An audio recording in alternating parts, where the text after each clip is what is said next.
Seputar Bali Pagi akhir pekan, masih bersama Anda. Kita akan lanjutkan dengan informasi mengatasi persoalan krisis air di wilayah Sawat dan Kubu Tambahan Buleleng.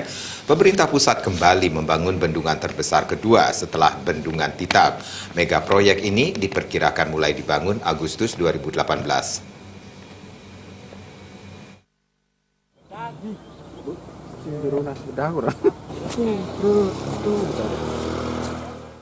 Kepastian pembangunan proyek tersebut setelah Kepala Balai Wilayah Sungai Ketut Jayada menghadap Bupati Buleleng pada Rabu kemarin.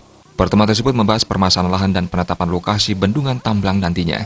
Jika penlok segera diturunkan oleh Pemkab Buleleng, sudah dipastikan proyek tersebut akan mulai dikerjakan pada Agustus mendatang yang diperkirakan memakan biaya sekitar 700 miliar rupiah. Kepala Balai Wilayah Sungai BWS Bali Penida, Ketut Jayada mengatakan, untuk desain dan dokumen pendukung lainnya masih dalam tahap penyempurnaan. Setelah penyempurnaan dan desainnya disetujui, maka BWS tinggal menunggu penetapan izin lokasi dari Bupati Buleleng. Pendok dari Pak Bupati. Nah, setelah pendok kuncinya, karena kuncinya ada di pendok ini.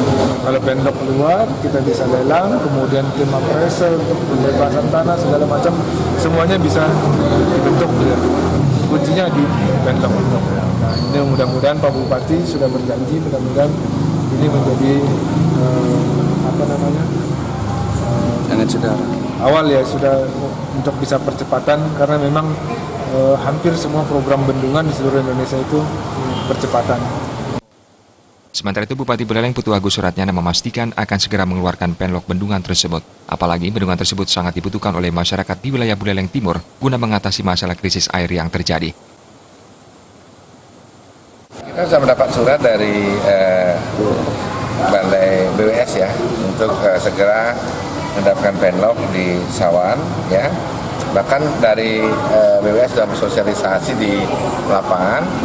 Kita segera akan bantu, bahkan saya sudah bicara Pak Sekda, segera timnya akan dibentuk, karena target daripada BWS bulan Agustus sudah harus dikerjakan dan lelang. Nah, mudah-mudahan bendungan ini bisa memberikan manfaat untuk masyarakat kita daerah itu, karena ini saya yakin banyak sekali akan terbantu dengan terbentuknya bendungan ini. Nantinya bendungan ini juga difungsikan untuk menambah pasokan irigasi pertanian pada lahan seluas 588 hektar, utamanya di Desa Bulian, Bungkulan, dan beberapa desa lain di Buleleng Timur. Bendungan ini juga untuk mengendalikan banjir serta sebagai objek daya tarik wisata. Komang Yuda, Bali TV.